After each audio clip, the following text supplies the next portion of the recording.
टीका चढ़ैया भसुर धीरे धीरे, नथिया चढ़ैया भसुर धीरे धीरे, हमार बनी गुरेथिया भसुर धीरे धीरे।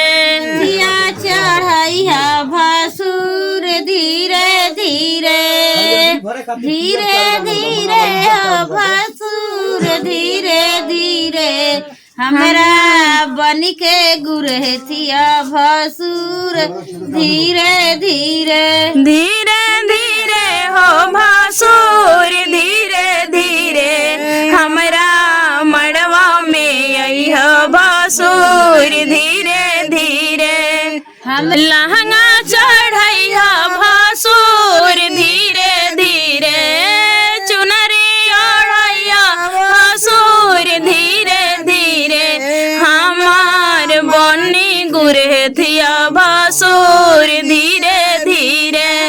चढ़ैया भसुर धीरे धीरे, चुनरी चढ़ैया भसुर धीरे धीरे, हमरा बन के गुरेथिया भसुर धीरे धीरे। धीरे धीरे हो भसुर धीरे धीरे, हमरा मड़वा में अइह भसुर धीरे धीरे।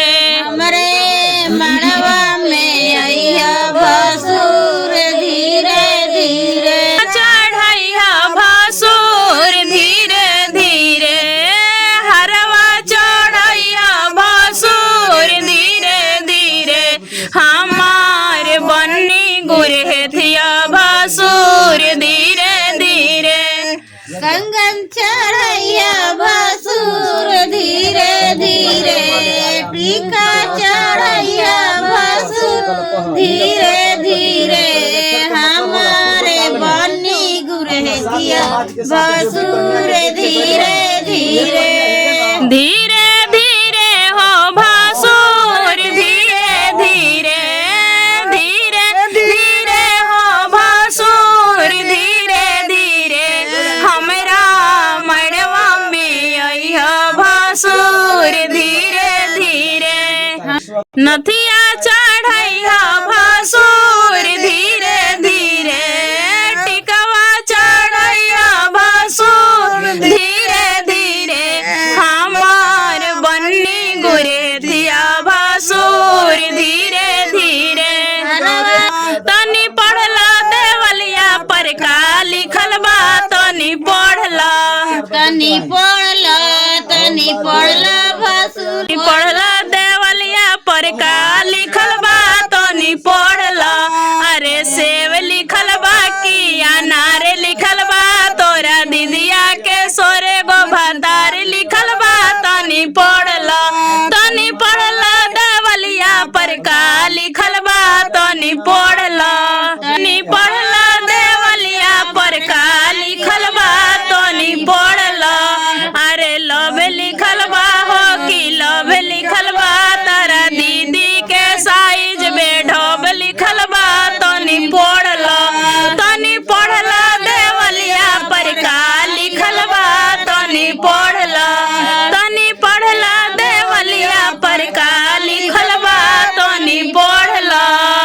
तनी पढ़ला देवलिया पर का लिखल बा, तनी पढ़ला। आतावार लिखल बा कि सोमार लिखल बा, तोरा दीदिया के सोरे गोइयार लिखल बा, तनी पढ़ला। तनी पढ़ला देवलिया पर का लिखल बा, तनी पढ़ला।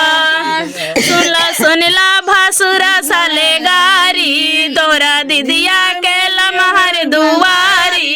सुनला भसुरा साले गारी, तोरा बहिनी के लमहर दुआरी। सुनला भसुरा साले गारी, तोरा दीदी के लमहर दुआरी। ओमे फारल बा चार चार कियारी, ओमे कोइरी भैया रोपे तरकारी, ओमे किसान भैया रोपे ले पुआड़ी। सुनला भसुरा साले गारी, तोरा दीदिया के चाकर दुआरी। ओमे लालू भाई चरावेले पाड़ी ओमे लालू जादो खाले पूरी तरकारी सुनला भसुर साले गारी तोरा माई के चाकर दुआरी तारा फुआ के लमहर दुआरी ओमे मोदी जी बनले कर्मचारी ओमे जोगी जी चलावे बुलडोजर गाड़ी सुनला भसुर साले गारी तोरा माई के चाकर दुआरी ओमे फारल बा चार चार कियारी ओमे बोवल बा कोरी तरकारी सुनला भसुर साले गारी।